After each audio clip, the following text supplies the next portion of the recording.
पुण्यातल्या टोळी युद्धाच्या म्होरक्याला तिकीट. बापू नायर महापालिका निवडणुकीच्या रिंगणात. राष्ट्रवादीकडून लढणारा बापू नायर आहे तरी कोण? पुण्यातल्या गुंडांना अच्छे दिन आलेत. राजकारणाच्या गुन्हेगारीकरणाचा मुद्दा पुन्हा एकदा ऐरणीवर आलाय. आगामी पुणे महापालिका निवडणुकीच्या पार्श्वभूमीवर अजित पवार गटाने जाहीर केलेल्या एका उमेदवारीमुळे संपूर्ण पुणे शहरात खळबळ उडाली आहे. कधी काळी पुण्याच्या दक्षिण भागात दहशत माजवणारा कुख्यात गुंड बापू उर्फ कुमार प्रभाकर नायर आता थेट निवडणुकीच्या रिंगणात उतरलाय. बापू नायर नेमका आहे तरी कोण? एक कार चालक ते महापालिका निवडणुकीत उमेदवार. हा बापू नायरचा प्रवास नेमका आहे तरी कसा? महापालिका निवडणुकीतून पुण्यातल्या गुंडांना खरंच अच्छे दिन आलेत का? या प्रश्नांची उत्तरं जाणून घेण्यासाठी हा व्हिडिओ शेवटपर्यंत पाहत राहा आणि टाइम्स नाऊ मराठीला लाईक, फॉलो आणि सबस्क्राईब करा.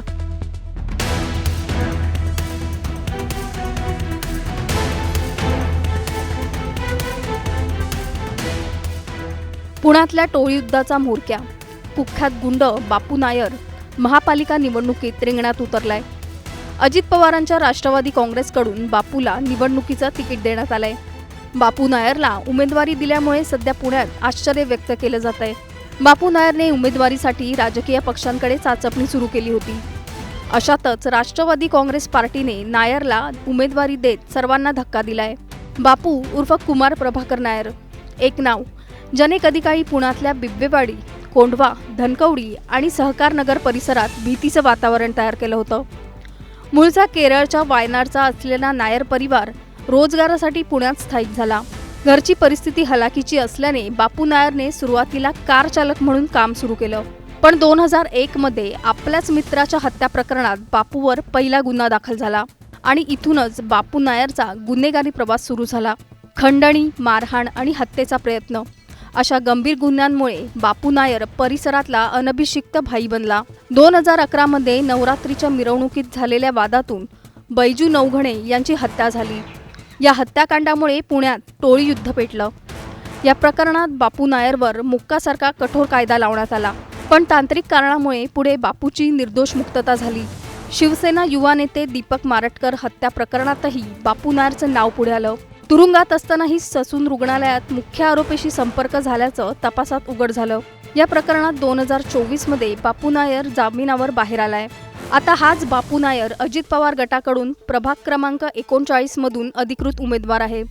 अजित पवार गटाने पुण्यात इतरही कुख्यात गुंडांच्या नातेवाईकांना उमेदवारी दिल्याचा आरोप होतोय. गुंड गजा मारणेची पत्नी जयश्री मारणे, बंडू आंदेकरच्या जवळच्या नातेवाईक लक्ष्मी आणि सोनाली आंदेकर यांनाही उमेदवारी देण्यात आली आहे. पुण्यातून अजित पवार गटाकडून गुन्हेगारी पार्श्वभूमीच्या उमेदवारांना निवडणुकीचं तिकीट दिलं गेल्यानं अनेक सवाल उपस्थित होत आहेत. अजित पवार गटाच्या या निर्णयावरून पुण्याच्या राजकीय आणि सामाजिक वर्तुळातून तीव्र प्रतिक्रिया उमटत आहेत. विकासासाठी मतदान करायचं की दहशतीला, असा सवाल पुणेकर नागरिक करतायत. पुणे महानगरपालिका निवडणुकीच्या निमित्ताने राजकारणाच्या गुन्हेगारीकरणाचा प्रश्न पुन्हा एकदा ऐरणीवर आलाय. निवडणूक म्हणजे केवळ सत्तेची लढाई नाही, ती मूल्यांची परीक्षा असते. गुन्हेगारी पार्श्वभूमी असलेल्या व्यक्तींना राजकीय ताकद देणं खरंच योग्य आहे का? की निवडणूक जिंकण्यासाठी सर्व मर्यादा ओलांडल्या जात आहेत? पुणे महानगरपालिका निवडणूक जवळ येत असताना हा प्रश्न अधिकच तीव्र होत चाललाय. हा प्रश्न फक्त एका उमेदवाराचा नाही, तर पुण्याच्या भवितव्याचा आहे. पुणेकरांना विकास हवा आहे की दहशतवाद? पुणेकर काय निवडणार? तुम्हाला काय वाटतं? तुमचं मत आम्हाला खाली कमेंट करून नक्की सांगा आणि चॅनलला सबस्क्राईब करा.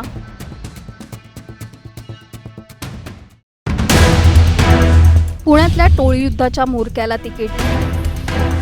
बापू नायर महापालिका निवडणुकीच्या रिंगणात. राष्ट्रवादीकडून लढणारा बापू नायर आहे तरी कोण? पुण्यातल्या गुंडांना अच्छे दिन आलेत. राजकारणाच्या गुन्हेगारीकरणाचा मुद्दा पुन्हा एकदा ऐरणीवर आलाय. आगामी पुणे महापालिका निवडणुकीच्या पार्श्वभूमीवर अजित पवार गटाने जाहीर केलेल्या एका उमेदवारीमुळे संपूर्ण पुणे शहरात खळबळ उडाली आहे. कधी काळी पुण्याच्या दक्षिण भागात दहशत माजवणारा कुख्यात गुंड बापू उर्फ कुमार प्रभाकर नायर आता थेट निवडणुकीच्या रिंगणात उतरलाय. बापू नायर नेमका आहे तरी कोण? एक कार चालक ते महापालिका निवडणुकीत उमेदवार. हा बापू नायरचा प्रवास नेमका आहे तरी कसा? महापालिका निवडणुकीतून पुण्यातल्या गुंडांना खरंच अच्छे दिन आलेत का? या प्रश्नांची उत्तरं जाणून घेण्यासाठी हा व्हिडिओ शेवटपर्यंत पाहत राहा आणि टाइम्स नाऊ मराठीला लाईक, फॉलो आणि सबस्क्राईब करा.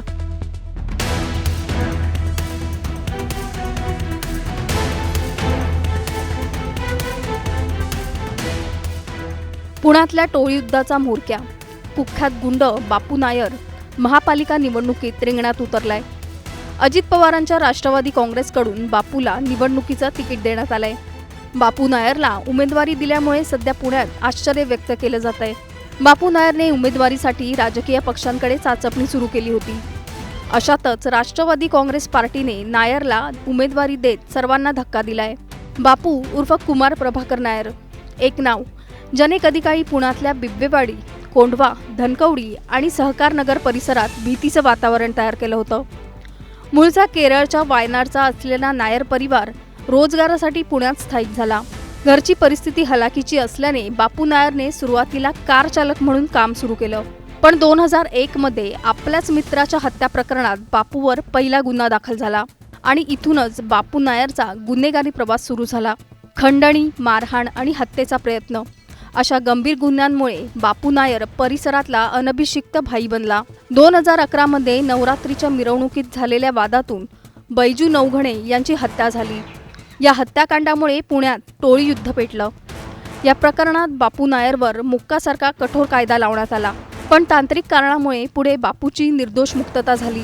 शिवसेना युवा नेते दीपक मारटकर हत्या प्रकरणातही बापू नायरचं नाव पुढे आलं.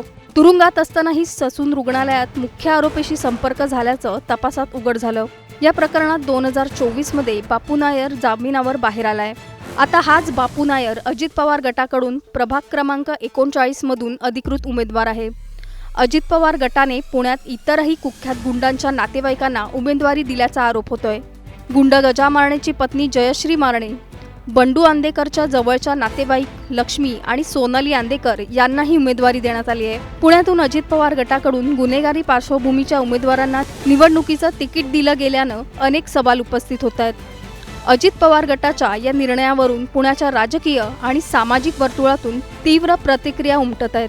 विकासासाठी मतदान करायचं की दहशतीला, असा सवाल पुणेकर नागरिक करतायत.